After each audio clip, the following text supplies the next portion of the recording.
बात कर।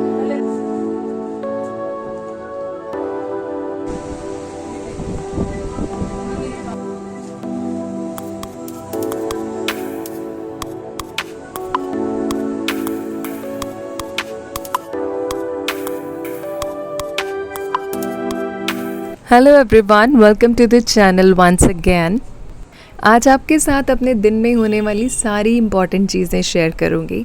और शुरुआत हुई मेरे दिन से। सुबह सबसे पहले उठकर ना हमें अपना बेड बनाना चाहिए। ऐसा क्यों कहते हैं सब? क्या इम्पोर्टेंस है इस बात की? तो इम्पोर्टेंस तो बहुत है कि इसके ऊपर एक बुक भी लिख दी गई है, make your bed by William H McRaven. सुबह उठते ही जब हम अपने हाथ पैर हिलाकर अपना बेड बनाते हैं तो हमारा ब्रेन एक्टिव होता है और हमारे ब्रेन को, एक कॉन्शियस माइंड को एक सिग्नल मिल जाता है कि हमारा एक टास्क दिन का अकम्प्लिश हो चुका है। इससे हमें एक फीलिंग ऑफ प्राइड आती है और एक फीलिंग ऑफ सेटिस्फैक्शन होती है। चलिए, एक काम तो आपका दिन का हो चुका है। इस तरह हमारी लेज़ीनेस कुछ लेवल तक ख़त्म हो जाती है और हम रेडी हो जाते हैं बाकी के टू डू लिस्ट के लिखे हुए काम को पूरा करने के लिए। तो जब नेक्स्ट टाइम आप टू डू लिस्ट बनाए ना, तो अपने सबसे पहला टास्क उसमें यही लिखिए, get up and make your bed. अब पूरा बेड तो मैं नहीं बना पाई क्योंकि हस्बैंड उस साइड अभी भी सो रहे हैं, तो मैंने फिर भी अपनी नींद खोलने के लिए, अपने आप को एक्टिव करने के लिए हाफ साइड बेड की ज़रूर अरेंज कर ली है। जो ब्लैंकेट यूज़ नहीं हो रहे थे उन्हें भी उनकी प्लेस पर रख दिया है। अब वैसे तो ये पॉइंट, सुबह उठकर अपना बेड बनाना, ये पॉइंट वैलिड है बोथ मेल्स एंड फीमेल्स। लेकिन हस्बैंड उठ के अपनी साइड का बेड नहीं बनाएंगे, वो भी मैं ही बनाऊंगी। पर तब भी मेरा आधा काम तो सॉर्ट आउट हो ही गया है। और आज तो मुझे बेडशीट भी चेंज करनी है, तो हस्बैंड उठ जाएंगे, उसके बाद ही बाकी का काम हो पाएगा। थोड़ा वक्त है अभी मेरे पास, अभी मेड आई नहीं है, ये टाइम यूटिलाइज़ कर सकती हूँ। तो मैंने बेटे का प्रोजेक्ट पूरा करने का सोचा। हमें अरुणिमा सिन्हा का जीवन परिचय लिखना है। कल हमें हर हाल में सबमिट करना है, तो आज के लिए मैंने इसे अपनी टू डू लिस्ट में लिख लिया था कि ये काम मुझे आज फिनिश करना ही है any how. Arunima Sinha mount Everest climb करने वाली पहली भारतीय दिव्यांग महिला है। विकलांग और दिव्यांग में क्या फ़र्क होता है, ये मुझे भी नहीं पता था। मैंने सर्च किया। अगर कोई इंसान अपने डिसेबल्ड बॉडी पार्ट होने के बाद भी कुछ अच्छा, कुछ स्पेशल अचीव कर जाता है, तो उससे विकलांग नहीं दिव्यांग कहा जाएगा। ऐसा हमारे प्राइम मिनिस्टर ने ऑर्डर दिया है। मैंने इस वक्त को यूज़ करके सारा कुछ अच्छे अच्छे पॉइंट्स नोट डाउन करके रख लिए। बेटा स्कूल से आएगा तो मैं उसे डिक्टेट करवाऊंगी, और साथ साथ में मैं एक्साइटेड भी थी कि मुझे उसे कुछ समझाने का मौका मिलेगा। कुछ अच्छे मोरल्स एंड वैल्यूज़ या तो स्कूल से मिलते हैं या फिर पेरेंट्स प्रोवाइड करते हैं, तो मुझे बहुत अच्छा लगता है। एक अपॉर्चुनिटी लगती है कि मुझे टाइम मिलेगा और मैं उसको कुछ अच्छा सिखा पाऊँगी। बच्चों को टाइम देना बहुत इम्पॉर्टेंट होता है, ताकि वो अपनी लाइफ में जो हो रहा है उसके बारे में हमें आसानी से बता पाएँ, हमारे साथ फ्रैंक हो पाएँ, और हमें भी मौका मिलता है कि हम उन्हें अच्छी अच्छी बातें सिखा सकें, सही और गलत की पहचान सिखा सकें। जब आपके बच्चे आपसे कुछ बात करना चाहें तो उनकी बात बहुत ध्यान से सुनें, उनकी बातों में इंटरेस्ट लें। कई बार उनकी बातें बेसिर पैर की होंगी और आपको लगेगा आपका टाइम वेस्ट हो रहा है, पर ये बहुत इम्पॉर्टेंट एस्पेक्ट है। आपको ये ज़रूर करना चाहिए, उनकी बातें सुननी चाहिए, तभी वो आपसे अपने दिल की बातें शेयर कर पाएंगे। पॉइंट्स तो सब मैंने नोट डाउन कर लिए थे, पर पिक्चर्स का प्रिंट आउट मुझे बाहर से निकलवाना था, तो मैंने भैया को मेल कर दिया है। बस मैं शाम को जाके ले लूँगी। सो फाइनली वॉशरूम में गए हैं हस्बैंड, और मैं पीछे से बेडशीट को चेंज कर रही हूँ, और ये मेरी फेवरेट बेडशीट है। मुझे फ्रेश बेडशीट्स बिछाना बहुत अच्छा लगता है। वीक में एक बार मैं अपनी बेडशीट चेंज करती हूँ, बट समटाइम्स लाइट कलर्स होने के बाद बच्चे खेलते हैं तो वो गंदी भी हो जाती है, तो वीक में 2 या 3 बार भी हो जाता है। तो no hard and fast rules. तो एक तो होते हैं पिलो कवर्स जो बेडशीट के साथ आते हैं, वो तो मैं लगा ही देती हूँ, और एक मैं प्लेन पिलो रखती हूँ जो इनमें से कोई एक कलर का होता है। तो आज मैं पिंक कलर का रखूँगी। डार्क पिंक कलर का। तो ये है वो डार्क पिंक पिलो जो मेरे फ्लावर्स से मैच कर रहा है और पूरे बेड को एक बहुत अच्छा लुक भी देता है।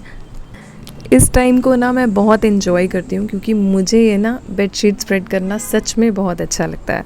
तो ये देखिए एक फाइनल लुक मेरे बेड की।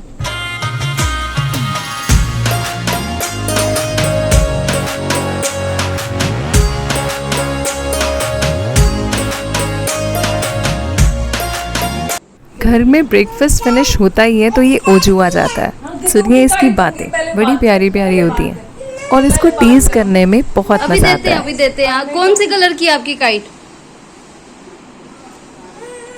कलर्स बताओ हमें, कलर्स। अभी स्कूल से आया हूँ, बता दे। ये मेरा आई कार्ड है, ये मेरा आई कार्ड है, ये मेरा आई कार्ड है। मैं अभी स्कूल से आया हूँ और मैं टॉफी खा रहा हूँ। कौन सी टॉफी खा रहा हूँ?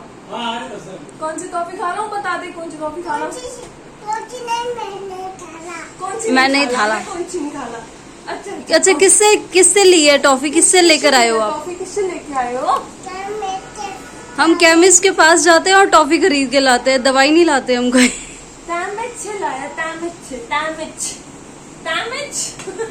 किससे लाया हो जब? अच्छा, कैमिस्ट थे।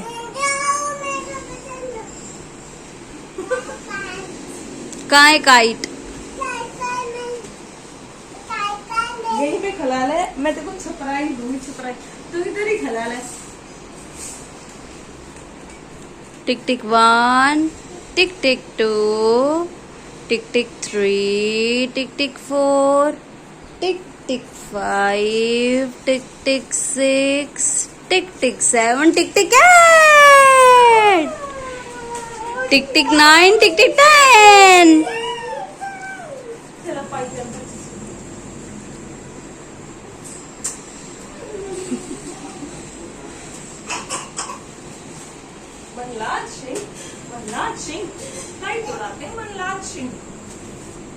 टू ओ क्लॉक बेटा स्कूल से आता है, उसके बाद थोड़ा रेस्ट लेता है, लंच हम करते हैं और उसके बाद मैं उसको पढ़ाने के लिए बिठाती हूँ 4 to 6। ये हमारा रूटीन है। अब बारी आई उसको अरुणिमा सिन्हा के बारे में बताने की। अतिराज की एक गुड क्वालिटी है, वो बहुत सारे क्वेश्चंस पूछता है और हमें बच्चों को क्वेश्चंस पूछने के लिए इनकरेज करना भी चाहिए।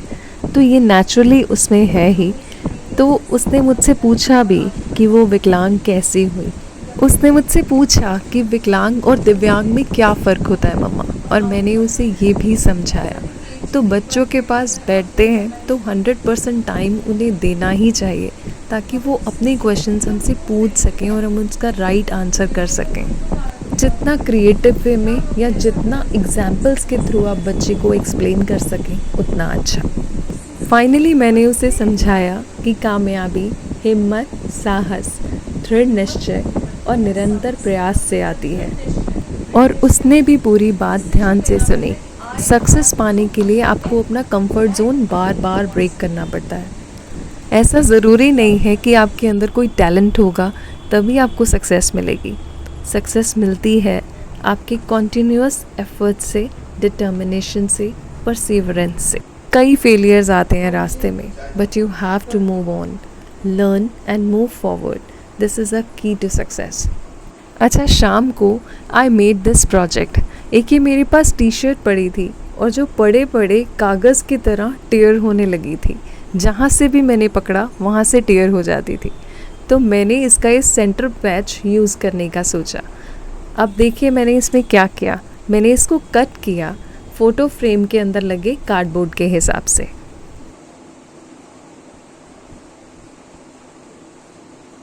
मेरे पास ये फ़ोटो फ्रेम था, मैंने इसे अमेज़ॉन से मंगवाया था, लेकिन इसके आगे कोई भी ग्लास का कवर नहीं था। तो मैंने लिए एक OHP शीट।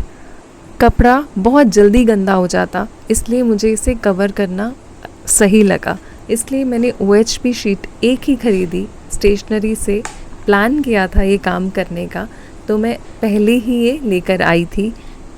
10 रुपीज़ ईच ये पड़ती है आपको स्टेशनरी शॉप से।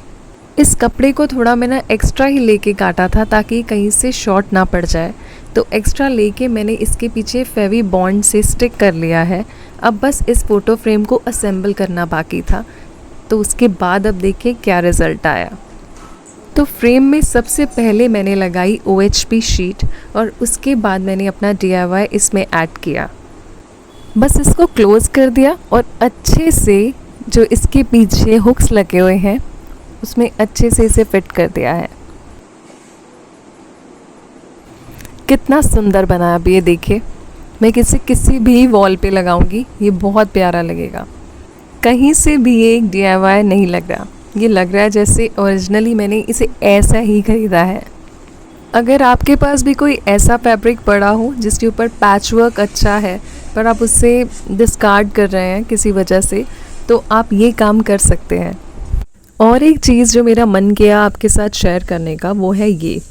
कई बार ऐसा होता है कि हमारे ड्राई फिट क्लोथ्स होते हैं जो जिम वेयर होते हैं, उनके ऊपर ऐसे स्टेन्स रह जाते हैं, वॉश करने के बाद भी नहीं जाते। तो इसके लिए मेरे पास एक प्रोडक्ट है। तो मेरे पास ये प्रोडक्ट है स्टेन ऑफ, पीडीलाइट कंपनी का है और ये बहुत अच्छा स्टेन रिमूवर है। तो इसको यूज़ करने के बाद आपको वो पैचेस, स्टेन वाले पैचेस दिखाई नहीं देंगे। सबसे पहले हमने कपड़े को गीला कर लेना है।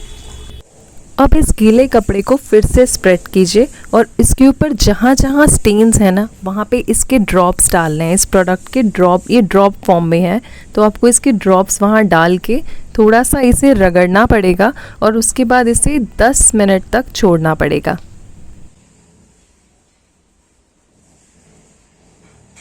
बस फिर इसे रिंस कर लीजिए 10 मिनट के बाद और फिर इसे ड्राई होने के लिए रख दीजिए। अब देखिए, नो स्टेन्स। रिज़ल्ट मुझे बहुत अच्छा लगा, इसलिए मैंने ये प्रोडक्ट आपके साथ शेयर किया है। अगली वीडियो जल्दी पोस्ट करने की कोशिश करूँगी। मिलते हैं नेक्स्ट वीडियो में। Bye bye and thank you for watching.